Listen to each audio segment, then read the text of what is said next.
होशियारपुर गांव में प्रेमनाथ अपनी पत्नी चांदनी के साथ रहा करता था।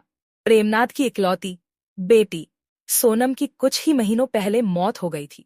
सोनम बिल्कुल ठीक ठाक थी, लेकिन अचानक उसकी तबीयत इतनी बिगड़ी कि वह मौत के मुंह में चली गई। गांव वालों को यकीन नहीं हो रहा था कि सोनम अब इस दुनिया में नहीं है। वहीं प्रेमनाथ और चांदनी अपनी बेटी के जाने के बाद बीमार रहने लगे। ना जाने हमारी फूल सी बच्ची को किसकी नजर लग गई। अगर भगवान को उसे हमसे छीनना ही था, मैं कहती थी ना कि मुझे कुछ भी ठीक नहीं लग रहा। हमें सोनम को तांत्रिक के पास नहीं ले जाना चाहिए था। सारा गांव उस तांत्रिक पर विश्वास करता होगा, लेकिन मैं उस पर बिल्कुल विश्वास नहीं करती। वो एक ढोंगी है। तुम तो जानती हो चांदनी, वो गंभीर से गंभीर बीमारियों का अच्छे से इलाज करता है।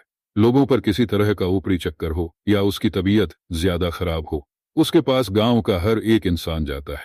मुझे नहीं लगता कि उस तांत्रिक की वजह से हमारी बेटी को कुछ हुआ है। गांव में एक तांत्रिक रहा करता था जिस पर गांव वाले आंख बंद करके विश्वास करते। यहां तक कि लोगों को बुखार लगता तो भी वह तांत्रिक के पास झाड़ फूक करवाने जाया करते। और जब प्रेमनाथ की बेटी सोनम की तबीयत खराब हुई तो उसे भी तांत्रिक के पास ले जाया गया था, लेकिन उसे बचाया नहीं। ऐसे ही समय बीत रहा। चांदनी और प्रेमनाथ अब अपनी बेटी को खो देने के बाद सदमे में रहने लगे थे। एक रोज गांव का चंदू गांव में औरतों को पास के चिड़ियाघर के बारे में बताता है। अरे काकी, आपको कह रहा हूं, उस चिड़ियाघर में एक से बढ़कर एक जानवर तो आपको देखने को मिलेंगे ही, लेकिन इन दिनों उस चिड़िया घर में एक ऐसी चुड़ैल को रखा गया है जिसे आप नजदीक से देख सकती है।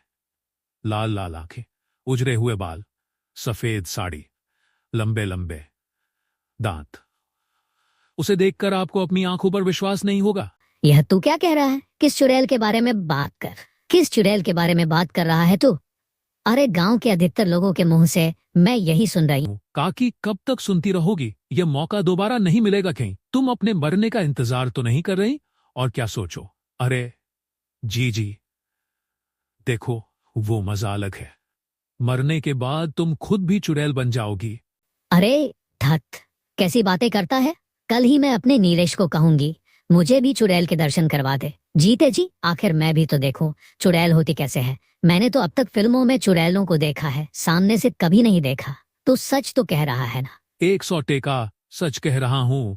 शाम का समय है, झूठ नहीं कहूंगा। और आप उस चुड़ैल को एक बार देख कर आएंगी तो आपका मन भी करेगा कि जल्द ही मैं भी चुड़ैल बन जाऊं।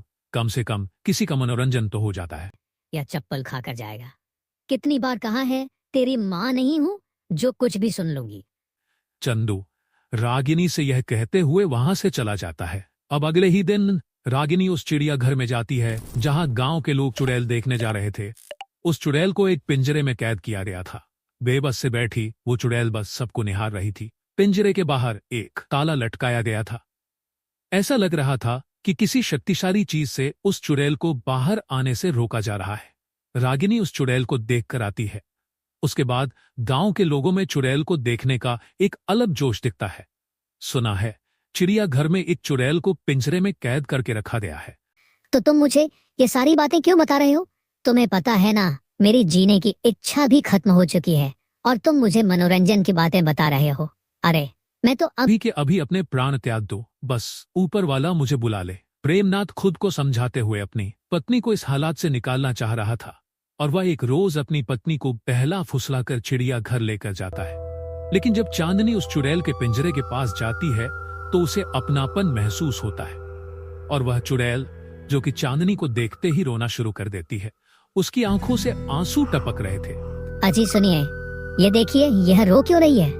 अभी तो मैं दूर से इसे देख रही थी। हर आने जाने वाले को यह देख तो रही थी, लेकिन रो नहीं रही थी। मुझे देखते इसे क्या हो गया? तुम दूर रहकर उसे देखो, हम यहाँ घूमने आए हैं। यह क्यों रो रही है? हमें इसके बारे में कुछ नहीं जानना। चांदनी को उस चुड़ैल को देखकर अपनापन सा महसूस होने लगता है। तभी चांदनी अपने पति प्रेमनाथ को पानी लाने कहती है। उसे उस चुड़ैल में अपनी बेटी सोनम की झलक दिखाई देती है। बेटा सोनम, हाँ वाह, मैं आपकी सोनम हूँ। मुझे यहाँ कैद किया गया है।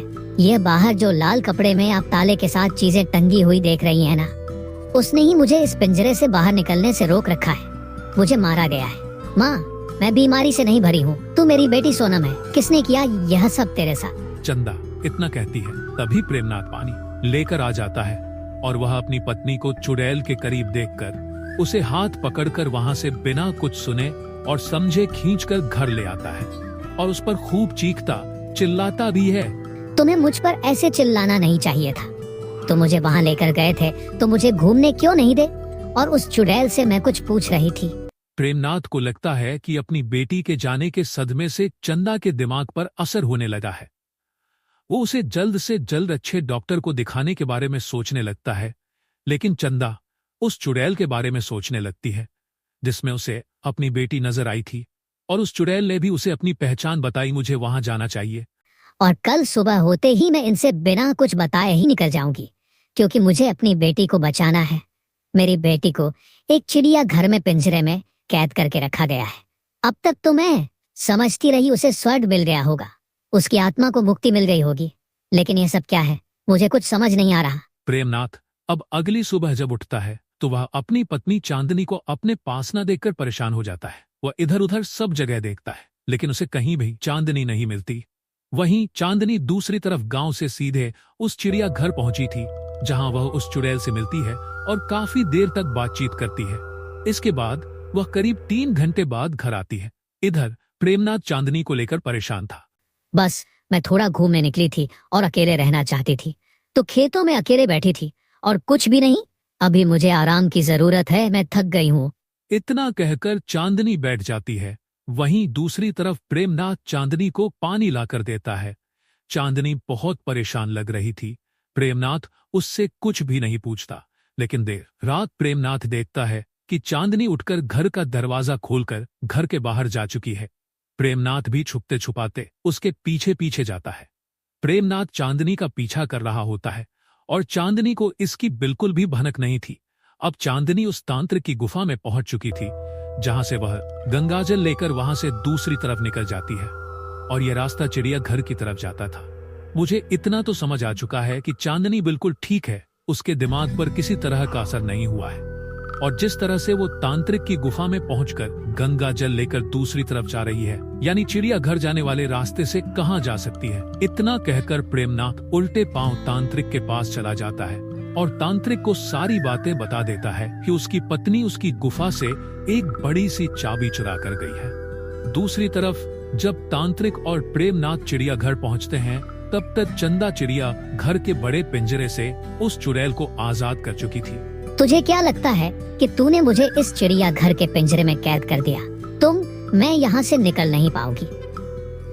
देख, यह खड़ी मेरी माँ जिसने मुझे इस पिंजरे से आजाद किया है। मैं इस पिंजरे से आजाद हूँ और अब सबसे पहले मैं तुझे मारूंगी, उसके बाद मुझे मुक्ति मिलेगी। इस तांत्रिक ने इसकी बलि ली है और इसे इस चिड़िया घर के मालिक को बेच दिया, जिसे इस चिड़िया घर के मालिक ने एक बड़े से पिंजरे में कैद करके लोगों के मनोरंजन का साधन बनाया और खूब पैसे कमाए। जब मैं कल यहाँ आई तो मुझे यहाँ अपनापन का एहसास हुआ। इसके बाद मैंने इस चुड़ैल में सोनम की परछाई देखी और मेरे सामने सारी सच्चाई थी। बिल्कुल नहीं, तुमने एक गलत आत्मा को इस पिंजरे से आजाद कर दिया है। चुड़ैल जब तांत्रिक की बात सुनती है तो उसे गला पकड़कर हवा में उठा देती है। अब तांत्रिक हवा में था, उसके प्राण उस चुड़ैल के हाथों में थे, जिसके बाद वह सच सबके सामने कबूल होता है। यह जीने के लायक बिल्कुल नहीं है। अगर आज इसे छोड़ दिया तो कल ना जाने यह किसे अपना निशाना बना ले। इतना सुनने की देरी थी और वह चुड़ैल तांत्रिक को हमेशा हमेशा के लिए मौत की नींद सुला देती है और उसके बाद ही उसे भी हमेशा के लिए मुक्ति मिल जाती है।